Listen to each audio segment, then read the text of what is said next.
Hey, everybody. Thank you so much for joining us today at RG Podcast. This is Isaiah Diesel, joined with my brother from another mother, Marshall Law. And How's Marshall, it it's been a going? minute. Really good seeing you again, brother. Good to see you too, Isaiah. I'm excited to be on the show. We Yeah, got kind of a heavy duty topic today, we do. but I'm glad that I'm here to be part of it. I thank you for calling me in on this one, Yeah, and yeah, I'm ready to get going on this, man. This is a tough thing, but we got to talk about it. you're one of the few people I know who know history extremely well. And you, you're also one of the smartest people I know. So it's a good combination to get you in here to discuss this.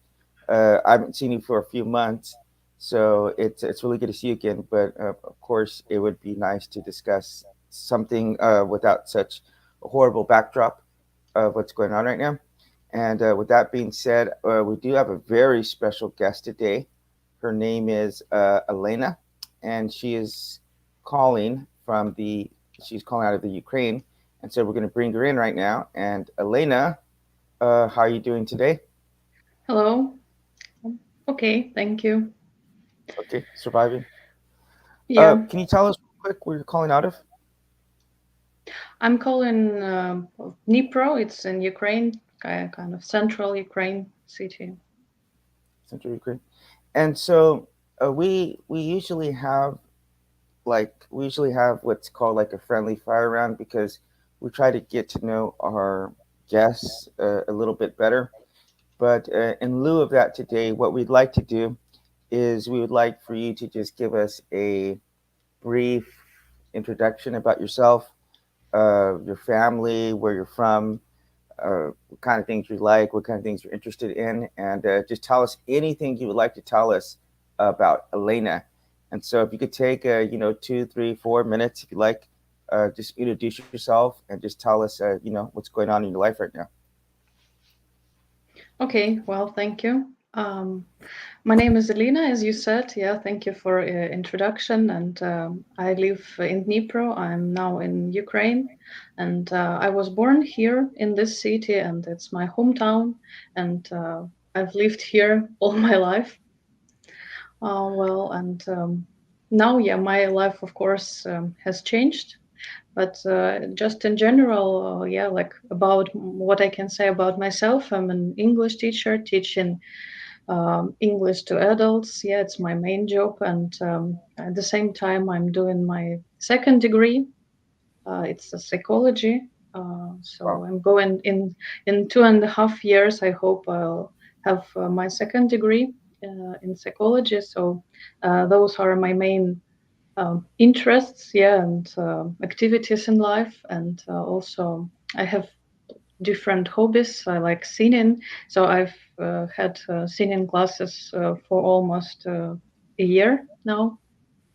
Well, so that's how my life goes on. Yeah, most basic things, I think. Yeah, generally, I like spending time with my friends. I think as everybody here in Ukraine, Hmm. like going out, yeah, having different doing different stuff. And I also, as I probably you noticed, yeah, you found me on my public page on Facebook, and I've been doing some activities connected with language exchange. I have a Facebook group connected with the language exchange, so we meet foreign people here, we have conversation English club, so that kind of activity. All right. Well, I do want to say one thing. You speak English very well, like pretty much definitely better than Marshall. But you have it's a very, very impressive. And so you seem to be a very resourceful person. And I've also heard a lot of your videos of you singing. So that's it's a very nice, very beautiful thing that you have. And I hope after this tragedy is resolved that you can get back into that and it's a very beautiful form of expression. So you know Hmm. what, Thank Marshall is a bit of a history guy. So Marshall, if you wouldn't mind just giving us, I mean, I did study a bit of history, and but in preparation for this, I have studied a little bit more, and I got to say right off the top that in studying the history of the Ukraine, is it Ukraine or just the Ukraine or just It's Ukraine? Ukraine, Elena? not Just the. Ukraine.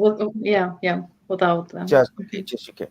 So I would say that in the amount of research I've done, that one thing that can be said just right off the top is that it's been a lot of tragedy upon tragedy upon tragedy in studying the history of um, Ukraine.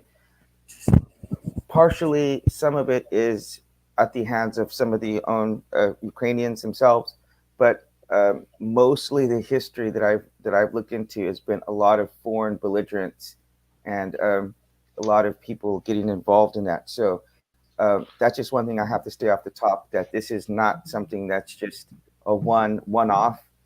This has been happening for a long time. So, Marshall, if you could maybe introduce anything you like, if anything you'd add before we start to ask her any questions here.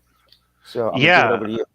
and I'm actually looking at my map on the other screen. I don't know if I can share it or not, but it's just Google Maps. And Mhm. if you go back, human civilization, I suppose, modern human European civilization has some of its deepest roots in what's called the Caucasus, which is where Georgia, Armenia, and all of that are.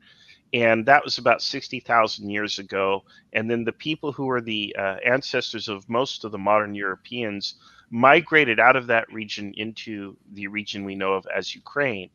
And generally speaking, it's a broad kind of a steppe region, as I understand. It's excellent for farming. I believe there's broad forests there as well. And you have this beautiful coastline along the Black Sea. So Mm. even in ancient times, it was sort of this international crossroads with all of this trade and commerce flowing through. People, of course, migrating from Europe, I'm sorry, from Ukraine into Europe in the ancient prehistoric times, really. And then in more modern times, it was a breadbasket of the world, which it still is today. It is still this place where all of this beautiful food is produced and exported around the world. Ukraine feeds many nations, and they also supply a lot of raw materials. There's industry in Ukraine and other things. So the world actually draws a lot of value from Ukraine and the people there. They've had all kinds of rough times in history because, again, being such a valuable productive crossroads, whoever controls a crossroad in geography gets very wealthy very quickly. This is why some regions of the Middle East, what we would call the Fertile Crescent, were so there's so much warfare because there's trade between Asia, Europe, and Africa flowing through the Middle East. And likewise, you have this region that we call Ukraine that serves a similar function. It's part of a corridor between Europe and Asia and the Middle Mhm. East as well. And you have all of this exchange going on. The Black Sea, in particular, the Romans colonized the region, recognizing it very early on. You have people like, oh gosh, Ivan the Terrible, abusing the people of Ukraine because they were prosperous and he could not control them until he went in and subjugated them. You have, of course, in World War One, World War Two, you have the Soviets treating the Ukrainian people quite brutally. When the Germans came through, even though the Germans were fascist invaders and were themselves cruel people, some of the Ukrainians actually sided with the Germans because the Soviets were that bad to them. Mhm. Eventually, of course, the Allies win the war, but that didn't stop the abuse from the Soviets. Thankfully, the Ukrainians gained their independence after the collapse of the Soviet Union. Of course, I know that as recently as the last decade or so, they had some people in power there who weren't particularly great, but the Ukrainian people came together and, without weapons, Yeah. peacefully changed their government, transitioned their Yeah. government to the one that they have now, as I understand it. And what has happened here now is, again, Moscow's looking at Ukraine, saying, "What can we get from this region? What Mhm. can we take from it?" And they're calling in historical claims, saying that we have Yeah. this ancestral claim to this territory, which they Yeah. don't. and they are prepared to take away the free will of the Ukrainian people to get what they want. Now, Yeah. Elena can, of course, correct any of my history there. I don't know that I've got it perfectly right. This is Yeah. just what I've learned from years ago. Um, Yeah. but that's You my know, we'll take on do. Yeah, Elena, if there's any major, maybe like just give a couple minute summary of maybe some of the most important events, maybe within the last, um, maybe like 100 years or so. One thing most people know about Russia was the former, like, kind of like mother, I guess, of the, yeah, we have that expression, Mother Russia, but they were like kind of like the mother of, well, the yeah, Soviet like the, Union. of the Soviet Union. Yeah, But Ukraine was basically the second most powerful like state in there, and one that was like a founder of the USSR. So if there's anything you'd like to add to what Marshall just said, and then we'll start to get into ask you some questions, and then yeah, go ahead.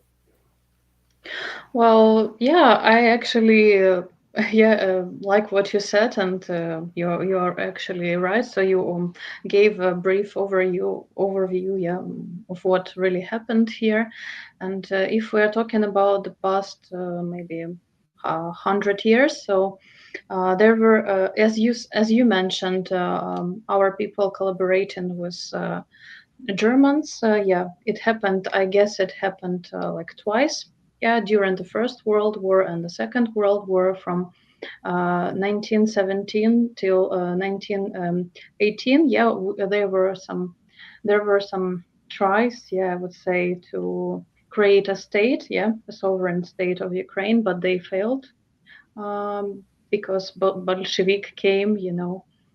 And then the Soviet Union appeared, and the second trial, yes, was during the Second World War, when some of our countrymen also tried to collaborate with Germans, and they asked them for help, yeah, to be separate, to separate from the Soviet Union, but again it failed. And I don't know, maybe I can say that starting from medieval times, from times of Kiev Rus. Maybe you have heard about it. Yeah, yes. yeah.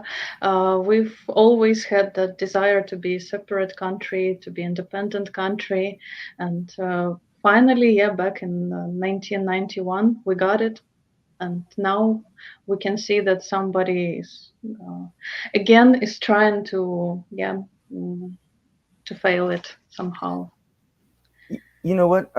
So Elena, I sent you a video clip of actually it's the Transporter Part 3, and in that movie there's a woman, she's Ukrainian, and she has like this bomb on her, and I'm not going to give away any spoilers, but she's really really upset that she has this bomb strapped to her, obviously.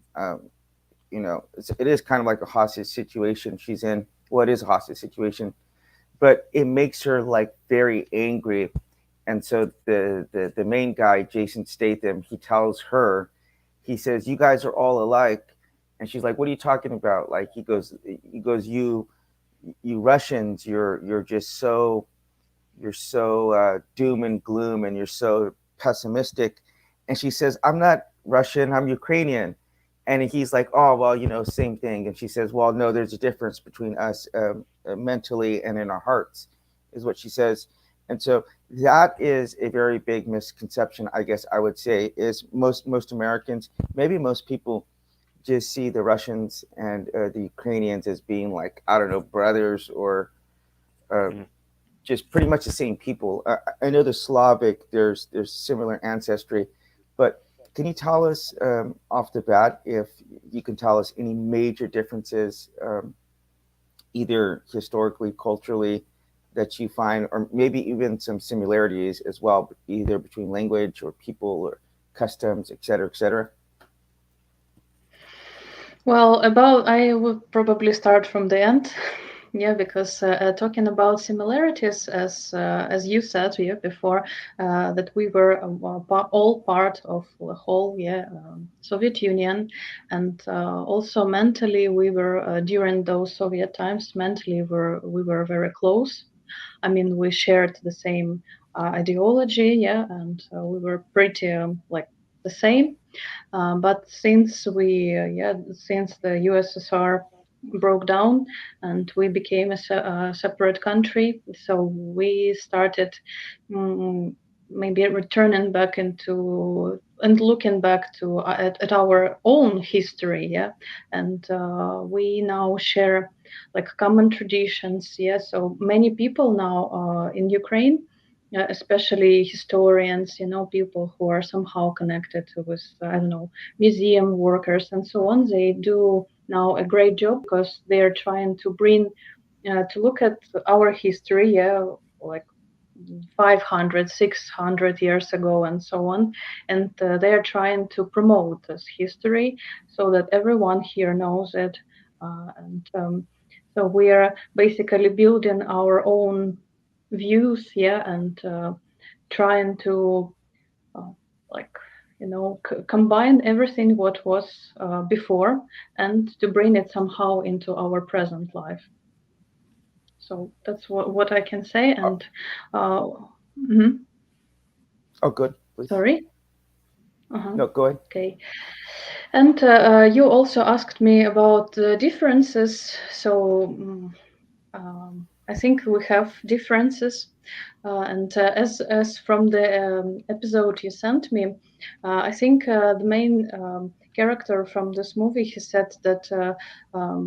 Oh, we discussed it with you. I can't remember now that, but I remember you said, and we discussed it that mm, Russians are somehow supposed to be aggressive, yeah, somehow. So people from other countries see Russians as quite like aggressive people, yeah. And maybe I have never been to Russia, yeah. I told it. So never visited Russia, never seen, yeah, like how real Russians live. But of course, I saw also the movies. We have a lot of. We could before the war, we could see many Russian channels as well and Russian movies. And from those movies, I think it's quite. Um, so we cannot deny this. Yes, so there is some violence, and I think Russian people, as we can see it now, they are proud of it. I think it's my own opinion. I don't know, but I think they're quite proud of being like a bit violent, rude. So it's a kind of I don't know, national message to the world, something like that.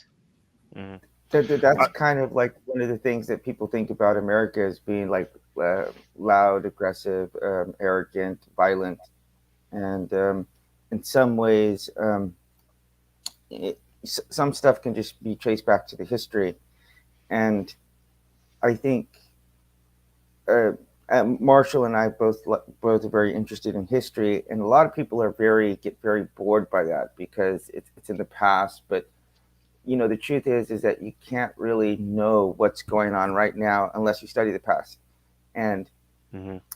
as we know, one of the major reasons why the USSR, they would have fallen eventually at any point, but their invasion of Afghanistan really damaged their economy, their military, their confidence. It damaged a lot of things, and so Mhm. um, that led to a collapse there eventually. And Right. it seems like if you don't, there's this other expression: if you don't learn the histories, the lessons of history, you're doomed to repeat it. Those who don't learn the history are doomed to repeat it. So I think it's so important that we at least understand some basic things that are going on. I'm going to get to a little bit more of that whenever uh, I'll have some one-on-one time with you. But for right now, I'm going to go ahead and give it over to Marshall. I'm going to remove myself. And Marshall, yeah, please take it away. Yeah, sure. I'll say history is really important because it helps you to understand the past, and if you understand the past, you understand the present, and it also gives you the tools to predict the future, which is why history is important. The problem is, yeah, a lot of people think, well, it's the past, it's boring, and they don't have an interest in it. I think it's deeply fascinating, and it's really interesting to see how people of the past solved problems.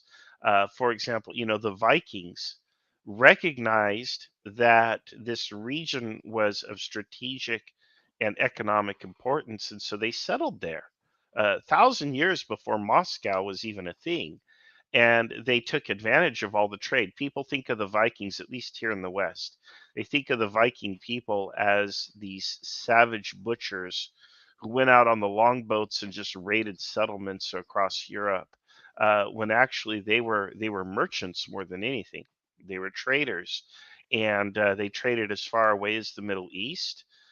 They have found artifacts in Scandinavia with Arabic inscriptions on them. They think they may have even had Islamic members and people of color in their settlements. But history is deeply fascinating because you learn these things and you learn that the people of the past are actually a lot like the people of today. I also wanted Mhm. to talk to uh, i- Diesel's point about Afghanistan, and there is this hypothesis among historians that the Gulf War was this test of Soviet style military tactics and equipment. And if anybody who's a student of the Gulf War knows that the United States and the coalition absolutely crushed the Iraqi forces in that war, crushed them very quickly. We established air dominance. We destroyed a lot of their armored vehicles, destroyed their army. The Iraqi people surrendered in great numbers, their army did.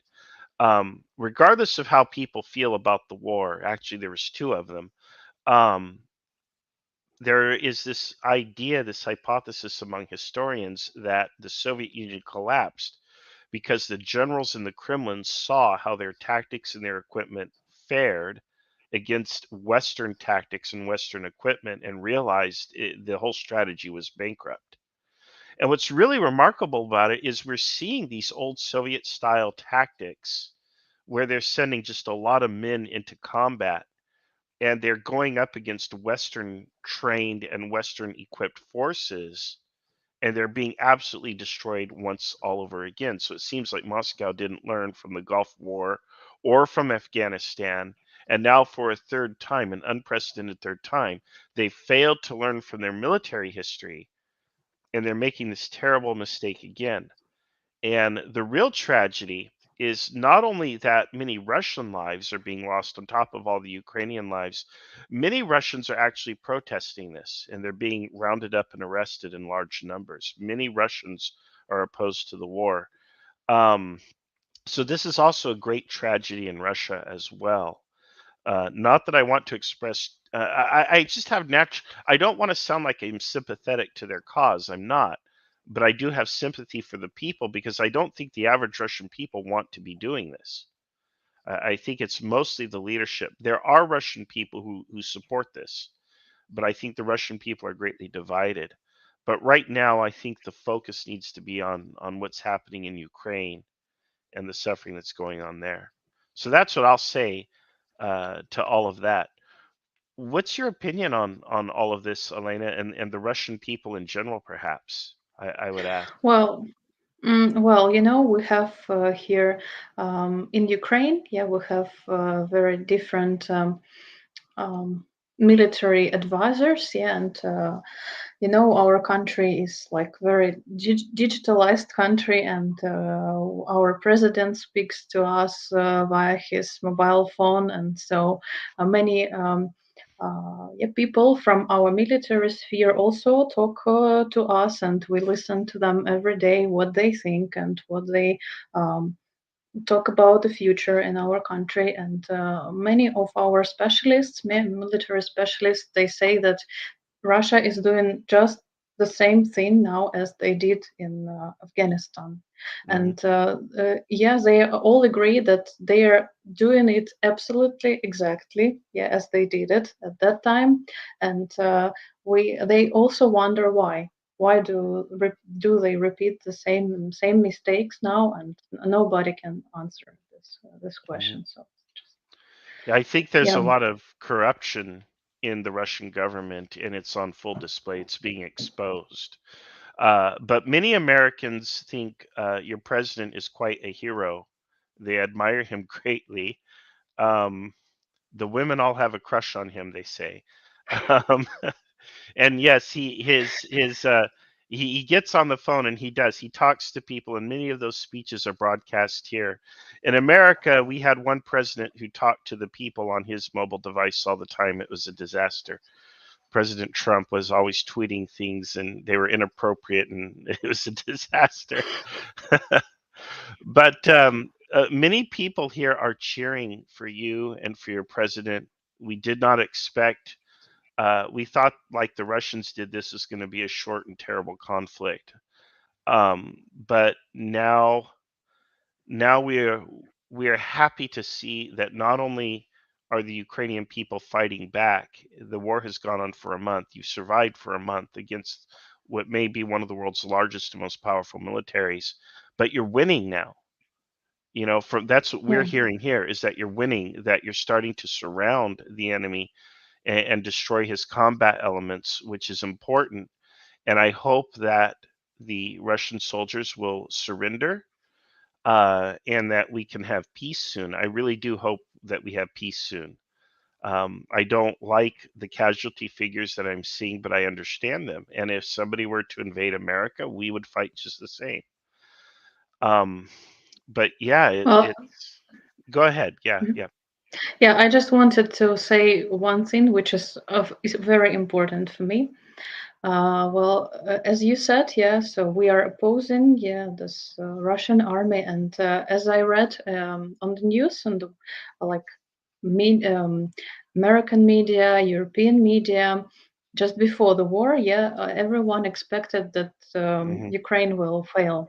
Just first day, second day, and that will be the end of Ukraine. But I must say, yeah, we were talking about our president, and I really must say that everybody adores him now because I imagine now, yeah, I'm sitting here at home, and I just sometimes, just for a minute, I imagine that if there were many people who offered him to leave country in the first days of this war, like to Hmm. go to France or the UK, and I imagine if he agreed to do this and if he had left the country, Ukraine wouldn't exist now. So it would be Russia, and we will have in our government the Russian flag, and that will be the end of Ukraine. And I don't know how many years uh, in the future we will spend thanking our president to yeah, making our country keeping our country, yeah, keeping our country alive. Yeah.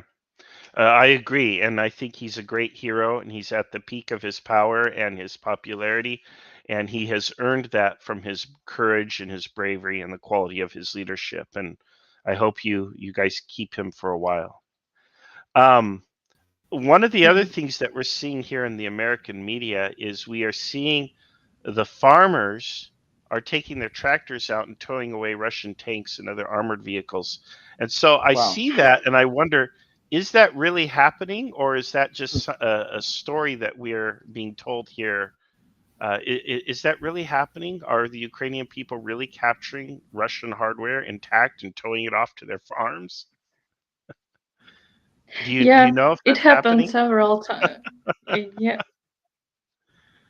yeah, it happened. It happened several times because some Russian soldiers abandoned some tanks, and yeah, our farmers just decided to take them home. Yeah. That's hilarious. They'll probably find their tractors work better than the tanks, but it's still kind of neat to have a tank. Actually, I would like to get in here. In a minute, I would like to discuss with you some of the overlying kind of goals that Putin maybe is trying to accomplish, and also why Ukraine is so relevant. Marshall touched on it a little bit. I would like to get into that, but I would like to ask you personally, how has the war disrupted your life or the life of those around you? If you could get into that, and I would really appreciate it. Well, of course, every life for everyone, yeah, it's changed a lot, and especially for those people who are in hotspots, like the hottest spot now is Mariupol. Still, I think you've heard about the city, yeah. So um, it's a horrible, most horrible situation which could ever happen. Yeah. So because there is no food, nothing. Yeah. Any medicine. So we're trying to uh, organize, yeah, humanitarian corridors into that city, but it's really difficult. And little by little, yeah, we're trying to take people out of there because there are fighting like everywhere, fightings everywhere, bombs everywhere. So it's so full. And in other parts, in other hotspots, yeah, we also have quite difficult situation. But I can say that it's getting a little bit better in Kiev. And in Kiev, they have some food, yeah, and stuff, and it's already good, yeah, for good for them. But nothing is working, yeah. Like you cannot go anywhere, for example, to a cafe or somewhere. So only shops with food, and that's it. And for example, in my city, life is going on. So our local government asked us to return to work, to go to work, to yeah, to raise again our economy. So we are going to work in the fields. Yeah, so because it's spring and we need to grow something, so to have harvest, and we are trying to get back to work. So there are cafes working, restaurants working, supermarkets working. So we have like we can go outside here, despite we have maybe one or two, sometimes three air alerts during the day. So, but despite we can go out. When there's an air raid siren, what do you do? Do you have a shelter that you go to, or Well, not really. So it depends on the person, and we like divide it. Yeah, some people go every time, but sometimes air alert can last like 3, 4 hours. Maximum was like 5 hours. What I remember now, and I personally don't go to a shelter, and because in our city we don't have like mm, citizens homes like of citizens, yeah, being ruined. So Mhm. we had different several bombardments, but those were only military facilities. So Mhm. in our region they don't shell, for example, houses, yeah, private houses yet. So in that, because of that, we feel a bit safer here than in other parts of Ukraine. But who knows? It can start, any day. We're ready for everything. Everything. Do you And yourself feel it? have And you? we're both asking a No, question go at the same time. Go ahead, Diesel. You're ahead, the man Marshall. in I charge. defer. No, I defer. I defer to you. I defer. Oh, well then, Elena. We see a lot of people are receiving training and equipment. Has this happened in your home? Have they done anything to prepare you in the event that something should happen? Well, yeah, we have also every day we read the news, and our local government gives us some rules and what is going on. Yes, the current situation. And for now, our government says that we're safe here, we're quite safe, and we have Mhm. really good defense, air defense, because I think maybe once a day or twice a day, our air defense forces can shut down some military planes. So we have good Mhm. protection in our region. Very good. Good. Yeah. You know what, Marshall? Marshall, we were having a pre-discussion, and Marshall was talking about how there are so many other conflicts that are going on right now. This one seems to get the most attention, and specifically, if you remember back in 2014, whenever Russia took over Crimea, um, that they did so right after they hosted the Olympics. And this year they did it right during the Olympics, to where already the world's already watching this event. And so that is such a that is such an egregious, ugly, nasty thing to do. Like, I'll tell you this, my daughter was born in the 2018 Olympics, which is here in South Korea. And I remember going down there and I just cried like a little baby, seeing all the flags there, everybody working together. Everybody was trying to win. Don't get me wrong, everybody wanted to win their golds and their silvers and their bronzes. But I will tell you this, to see humanity, so much humanity there. And, that takes a lot of coordination. It takes a lot of work to be able to pull off the Olympics. And it is just so unbelievably, it's like the salt. We say it in English, it's salt in the wound. Like, you get a room and you put salt on it and it just stings. It's like it's a double thing. Like, it's bad enough you would do it at any point, but to do so at a point where the rest of the world is trying to work together is just, it's a double, you just say, like a double whammy. But you were telling me personally, um, a lot of, because you teach online, you've lost a lot of your students, and then you've also had to stop school. So can you tell us a little bit more about that? Sorry, can you please repeat your last phrase? Yeah, just any other kind of disruptions that are going on right now. I think you mentioned going back to school next semester, and you tell me that a lot of your students, I guess, they left, Mm-hmm. right? That's probably Yeah. the last thing most people's mind is, trying to go to school right now. Like, survival is probably what people are focused on right now. Yeah, I was teaching before the war. I was teaching online, and now, like, maybe the biggest part of my students are abroad, somewhere in different countries. Some of my students are volunteering here in Ukraine. Yeah, and it changed. Yeah, for me, because I now have less work, and yeah. But yeah, still we have something to do, because. Many people left the country, and we have like different vacancies. Yeah, so people can find work now, and if they want to, they can continue working now. And about disruptions, of course, so I think everyone felt those disruptions, because many women with kids left the country, and you know that men cannot leave country like from 18 to 60. Yes, those men who are from at the age of from 18 to 60, they cannot leave the country. So many families, yeah, like separated mothers with children are abroad, and men are here, fathers. Yeah, I do want to say one thing.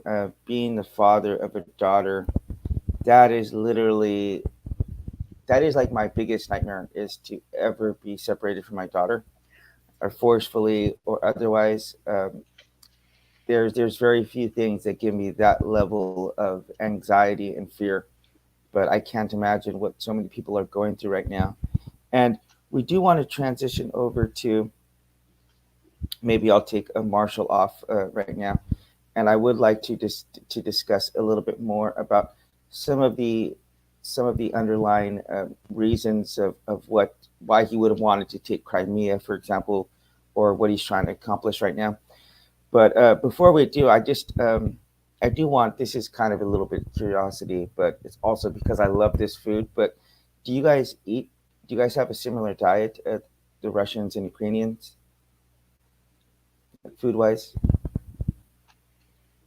Mm, mm, it's difficult to say, because maybe yes, somehow yes, because we have kind of similar food. Yeah, we have similar food traditions from Soviet Union, because we live in the same, quite similar, yeah, climate conditions. We have quite similar food. We grow similar food, yeah, like similar vegetables, and we have definitely we have similar ways of cooking something.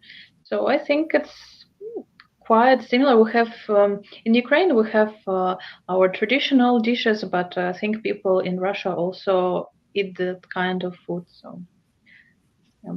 Do do, do you eat borscht as well? Because I love that's my favorite Russian dish. It's a Ukrainian dish, but Russians also Oh, eat. and how about a beef Also, stroganoff? yeah, yeah, Yeah. we cook All right. borscht. It's our traditional dish. Yeah, and beef stroganoff. I love that one. All right, Marsh. I'm gonna take a few minutes on here, and then we'll bring you in on the end, and we'll have a last final discussion. So okay. From my understanding, maybe the maybe the biggest problem in the eyes of Russia that they see with Ukraine is that they're very nervous that they might join NATO or the EU, and that's something that, in fact, that was one of the demands that Putin had made to stop the war. Was that one? They recognized some little small independent areas, which I'm sure. What are the areas? The two little areas that want to be like part of Russia. LNR and the DNR, yeah, it's like Luhansk, part of Luhansk region and Donetsk region, yeah. Right. So then the other big thing was that they have to commit to not joining the EU or the EU or NATO, and so that to me is so weird that another country would try to dictate to another country what kind of alliances they could enter. It just seems so crazy. And It is. do you think, or if from the perspective of Ukrainians, what would you say is the biggest thing that they're trying to get? Is it more land? Is it just power control? Is it paranoia? I think the last one. I think it's just a paranoia. I was thinking about the reasons because it's now really difficult. As you said, it's a terribly crazy idea to dictate what a sovereign country should do and shouldn't do, and nobody understands it. I think not only in Ukraine but all around the world, it's like Hmm. unimaginable in our Right. world, but still it's happening. Well, and I was thinking of reasons of this invasion. I was asking my friends about their opinion, and it's really difficult to understand the reasons of this invasion. And I just know that from so I can compare it maybe with Soviet time ideology, because Soviet time was also competing with the US. Yeah, so Hmm. they were like competitors, and the Soviet Union was trying to show to the US that they are the leaders, and the Right. US was trying to show that they were the leaders, and it was like a constant fight, yeah, between them for the leadership.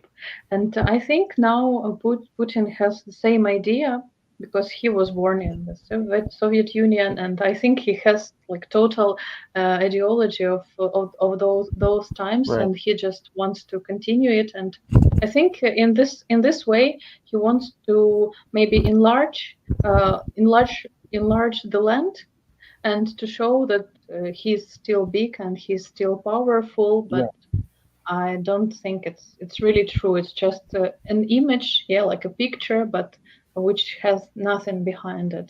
Yeah. And you know what? I'm not gonna say that I'm not gonna be an apologist for the USSR because that was a horrible era of human history. But if you objectively take a step back, um, and you talk to some people like, let's say, from Tajikistan or Uzbekistan, some of the other places, they'll tell you that there's a lot of people in their countries who actually liked being under the USSR because there was a lot of structure and organization that came along with that. And so, do you agree with that? And do you think there's still a lot of Ukrainians who either miss the old days or they would like to be a part of Russia?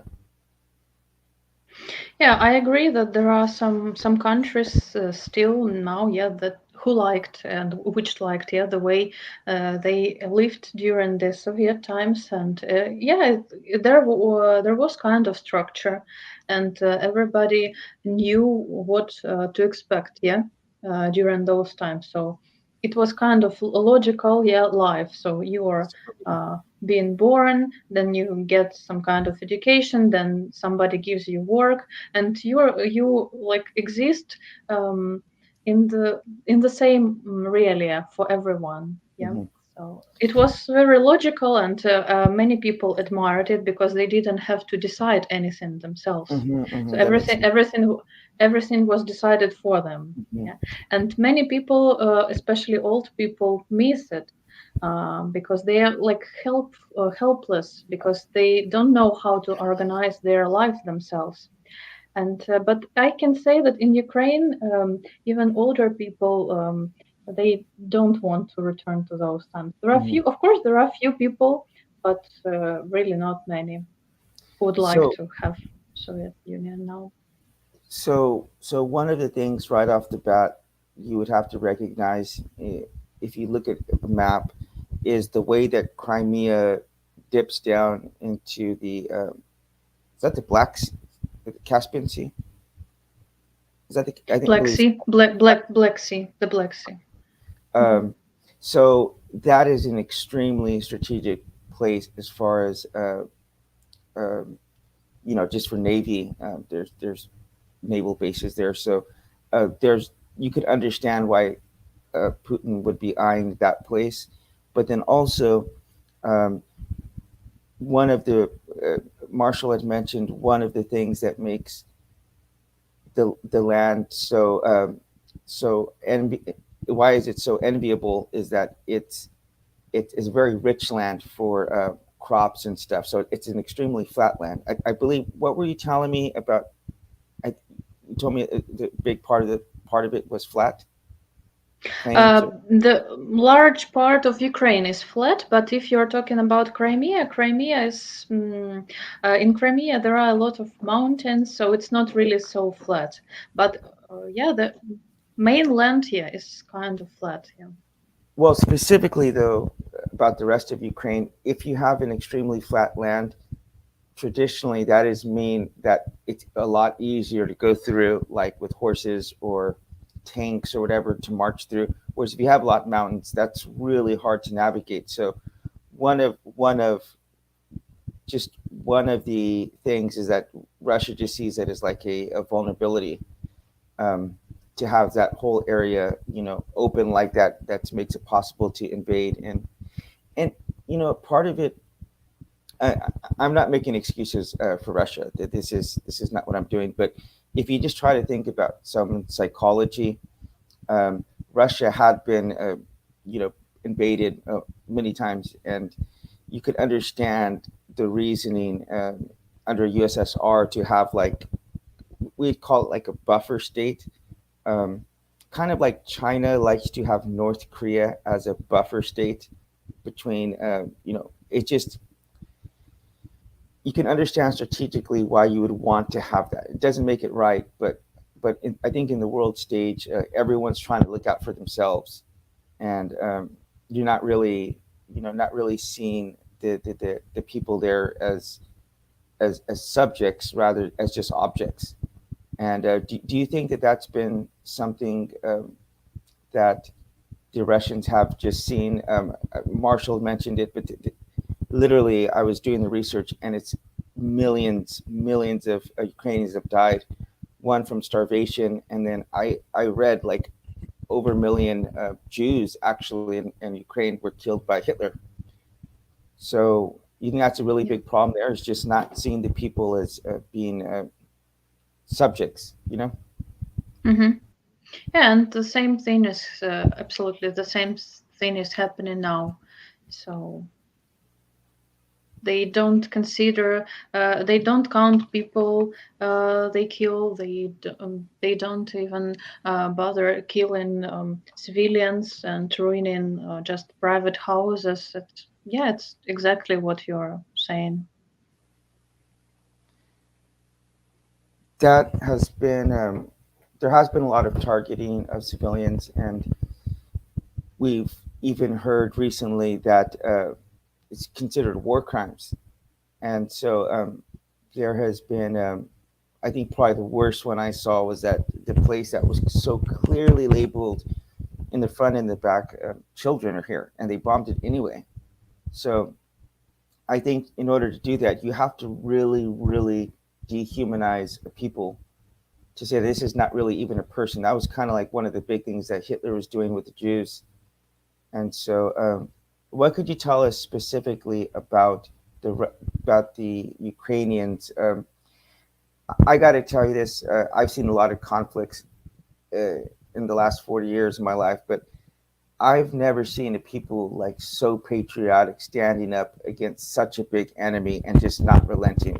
It literally just sends chills at my arm and neck just thinking about how amazing the spirit of the Ukrainian people is. Well, I can say that it's a really bad situation to raise patriotism, yeah, in our country, but it really did such an effect, yeah. Mm-hmm. It influenced us. First, it was in 2014. Yeah, the first conflict with Russia, and many people felt themselves like patriots, yeah, of their land. And Mm-hmm. within this 8 years, it was growing, yeah. And today we have like very powerful movement, yeah, of patriots, people who support their country, who love their country, and maybe I can say it's. I don't really want to thank Russia for anything, but there is only one thing I can thank Russia. It's just for building our nation, building our Mm-hmm. spirit, building patriotism in our country. That will we will keep it, yeah, and I'm proud of it. You know, I speaking of that, I read in 1990 they formed a 300,000 mile. They locked arms, and it went from like one. It went from Kiev, like all the way to like another town. Where I can't imagine what that would have looked like to see that live. But Marshall, you got it. They wanted independence. Is the reason why they were doing that. Mm-hmm. Marsha, you got any last thoughts or last anything else you'd like to add or ask Elena? Yeah, well, I'll talk about something I talked about in the pre-show, and I want to remind people that Ukraine is not the only place on the planet where we have these kinds of atrocities taking place. Wars are happening in Africa and Asia and Latin America. The United States pushing some of them, behind some of them in some ways. We have been the Russia Mm-hmm. to other countries in this scenario, and we continue to do this. The United States, by no means, has its hands clean, and it is very rich for us to criticize other nations for doing what we have habitually done throughout Mm-hmm. history. Um, and I want to point out to people that if you're going to pray and donate and take all this interest in Ukraine, remember there are other conflicts in the Mm-hmm. world that deserve your prayer and compassion, because there's other people in the world who are suffering from similar conflicts. Again, some inspired or fostered by the United States. I'll say that. However, Ukraine is exceptional, and it's not just that it's Europeans fighting Europeans. It's exceptional because the power that's doing the attacking has nuclear weapons Mm-hmm. and has its hand very close to the nuclear trigger. Unlike the United States, when we go and we do things in other parts around the world, we don't always have our finger on the nuclear button. Right. But Russia, I can't say that they don't. There has been some concern and alarm. They've mentioned it. That's for sure. Yes, and remember, Ukraine feeds much of the world. This is another uniqueness that makes the Ukrainian conflict preeminent amongst the others. They are valuable for industry. They feed much of the world. It's very important what happens in Ukraine, especially in the next several weeks. So I understand why people are so focused, but I want to remind people that all the people around the world deserve to live in peace. Yeah. All the people have the right of self determination. All people should have the right to decide for themselves how they want to live, whether they want to be part of an alliance or part of another country or free and independent. All people should have that right to decide that for themselves by Yeah. voting democratically in a fair and just Democracy. election. And we need to be activists for peace around the world. And Hmm. until we do this, things like this will continue to happen periodically, Yeah. every so many years or decades or whatever. And eventually it will go on too far and humanity will regret it. So we need to put a stop to this very quickly. Yeah. We need to get the belligerents to the peace talks. We need to have substantial peace talks. And Talk. I really think that Russia deserves, or not deserves, but should rebuild Ukraine. They should pay for that because Hmm. they've done that damage. And I pray to God that justice is served in this case. Yeah.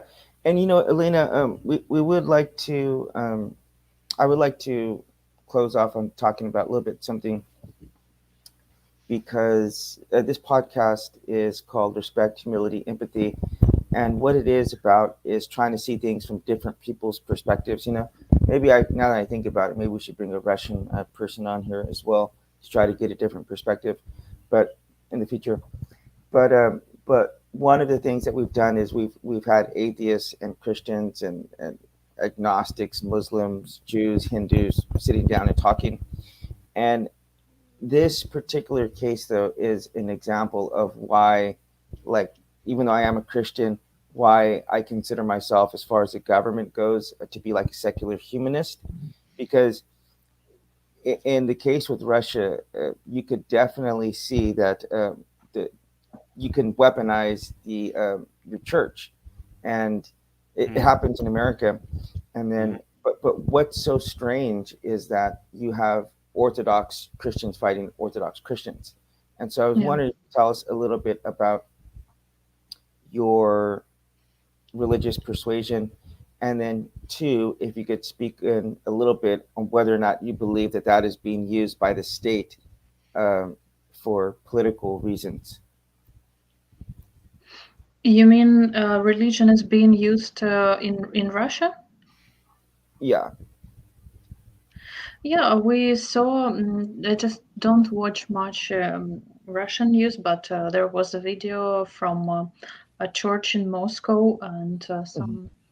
some priest was praying for Russia and was telling the soldiers to fight Mhm. and kill people. So definitely they do somehow, yes, such kind of connection between government and religion. But I saw only one case of that. But I don't know what really happens in every like city in Russia.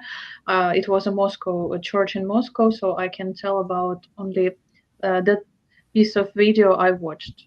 So, but Well, specifically when the Crimea War was going on, the Orthodox churches were praying over the bombs that they were sending. I could not believe my eyes watching that. It's just, unless I actually saw that footage, I wouldn't believe that that happened.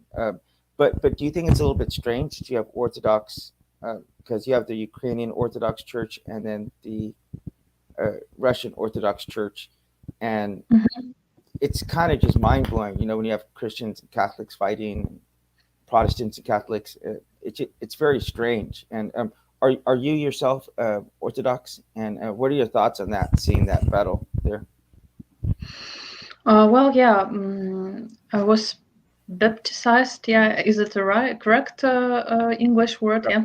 I just forgot it. Sorry. In an Orthodox church, yeah, but I cannot say that I'm a practitioner and I go to church very often. I don't, but you were talking about Russian Orthodox Church and Ukrainian Orthodox Church, and there was like a breakdown, yeah, because it happened after 2014, and our ex-president Poroshenko, he of like even forced, I can say, yeah, our priests, yeah, to organize our own church, yeah, and to separate from Russian Orthodox Church, and now we have our own Ukrainian church, Mm. and yeah, but still we have several churches here and several cathedrals who still like do their procedures in a way that it is in Russian, Orthodox Church, but it somehow changes a little bit now. Well, Marsh, you got any last thoughts or last questions you'd like to ask Elena before we close out? Yeah, the world's heart is with Ukraine right now. The eyes of the world are on Ukraine. I feel quite confident in telling you that. Our universal prayer is for peace in Ukraine and then for justice to follow quite swiftly. And that remains my hope and my prayer for you. Please stay safe. And I think, as always happens to these regions of the world, in the next generation, you will see a renaissance. You will see a rebuilding of Ukraine, and it will be better and stronger than it Mm. ever has been. That always follows, just as Europe was rebuilt in the aftermath of World War II to become this great, just many great nations in Europe were rebuilt. I think the same will happen to Ukraine. There'll be a lot of investment and other things. But this is a price too great to pay for that benefit. And I pray that the rest of the world takes a lesson and ends all of these conflicts and brings justice to these people so that no other nation, no other dictator ever feels that they can get away with doing this ever again. Yeah, you know Yeah. what? Yeah, I do want to close off with one thing too, and we definitely want to give you the last word, Elena. I would like to give to even a message to your fellow Ukrainians in Ukrainian. But I do want to say one thing is that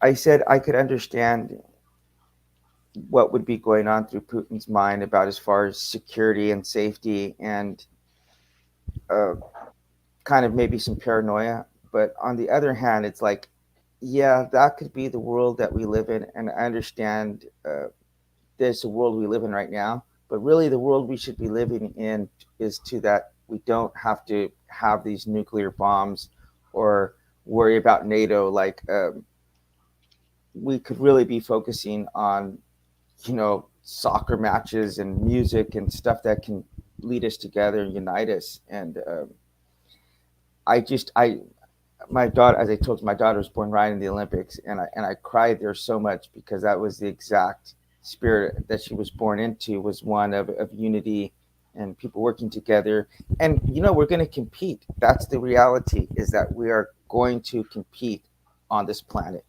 Everyone's going to want to have the best soccer team. Maybe in America, not so much, but most of the places are going to want to have the best soccer team or the best swimmers or the best economy or the most beautiful women, whatever. There's always going to be competition, but that does not mean that we have to hate each other or that we have to go to war with each other.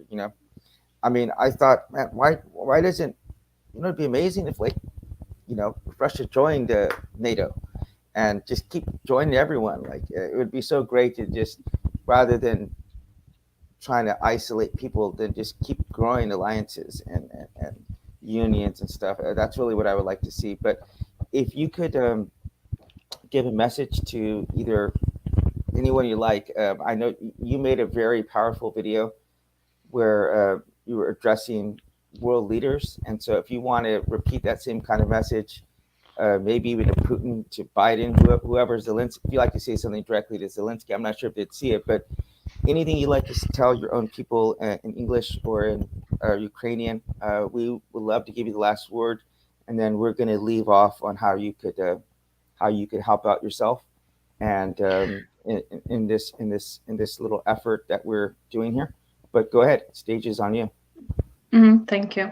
Yeah, so you were right. I recorded a video, like it was a message to Western world leaders, but today I think I would like to just give a message to all the people around the world, and I would also like to comment upon Marshall's speech. Yeah, about you said that.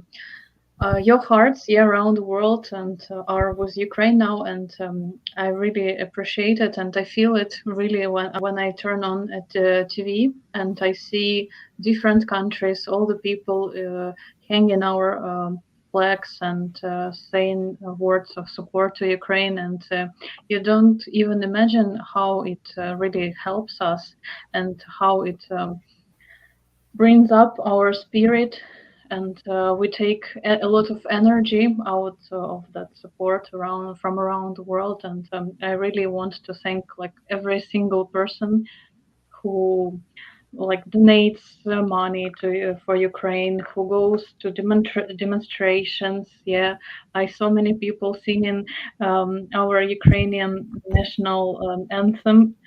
Even people who don't speak Ukrainian, they do it, and it's really touching, and it makes us want to cry, and we really appreciate it. And I also wanted to thank people who give home they share their own home with Ukrainians. It's unbelievable things happening now, and I think now the world is showing how we can be generous, be kind to each other, and it's amazing, really amazing.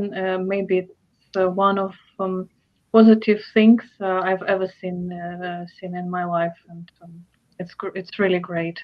And one more thing I wanted to say, it's just that really now we are creating like new history. Yeah, we are building a world. Um, I hope we are now building a world without violence, without wars. And so I really also hope that we will um, learn from this lesson. All the world will learn from this lesson, and we will be able to stop those empires, autocrats, and to live in a peaceful world. And yeah, I would really love to live in such a world. And I think now many people show that they want to have the same kind of world, and it's really powerful. And what would you like to say to your fellow people? I mean, you could say it in Korean. Confused. I live in South Korea, but if you know Korean, go ahead and speak some Korean. But you could say it in Ukrainian. Ukrainian. Okay, sounds similar. Uh, any message you'd like to give to people about just keeping faith and not giving in? I I think maybe any chance you ever saw the movie Rocky? A really long time ago. Okay, Wow. well, yeah, I was thinking, man, we really need to send Rocky back to the USS to Russia again because he did some pretty bad damage on Ivan Drago in part 4 or 5. But um, but but one of the things that made that story so powerful is what people love, and that is just an underdog story. Uh, it is one of the most powerful things in all of film, and not just film, but just in life. Whenever you're the small guy and you're taking on insurmountable odds, like there was another one called Miracle, where the American team beat the Russian hockey team, and so there's so many people who are behind you in spirit, and yeah, Marshall and I here are taking this time off to have this. We really thank you for your time. And if you have any last thoughts to people in your own country, you can switch to Ukrainian if you like. Yeah, I just wanted to mention one thing that my mother language is Russian, and Mhm. in my region we spoke, I can say it, we spoke mostly Russian, but now because of all the sections, many people switched to Ukrainian, and I think I've also been during this month, of war, I've been speaking more Ukrainian than Russian. So probably it's even easier for me to speak Ukrainian now. So Okay. probably I will give my message in Ukrainian. Go ahead. Дорогі українці, я хочу звернутися сьогодні до вас та сказати, що зараз для нас, для всіх нас дуже важкі часи, але ми вже показали всьому світу, як ми можемо бути єдними, як ніколи, любити свою країну. Та зараз я хочу звернутися до тих людей, які знаходяться, до тих українців, які зараз знаходяться за кордоном. Я хочу вам сказати, що ми зараз будуємо не тільки нашу націю, але і наш імідж. Тому я дуже прошу вас, щоб ви були вдячні за все те, що для вас зараз роблять люди зі всього світу. А тим, хто зараз знаходиться в Україні, я хочу побажати сили та натхнення боротися, і борімося, і ми поборемо. Слава Україні! Слава нашому президенту, слава ЗСУ, ми переможемо. Thank you. Ukrainian sounds very beautiful, and I have to say that I agreed with most of what you said, except for the very end. I did not agree with the ending part, but no, thank you very much. No, there's kind of like a joke that we have.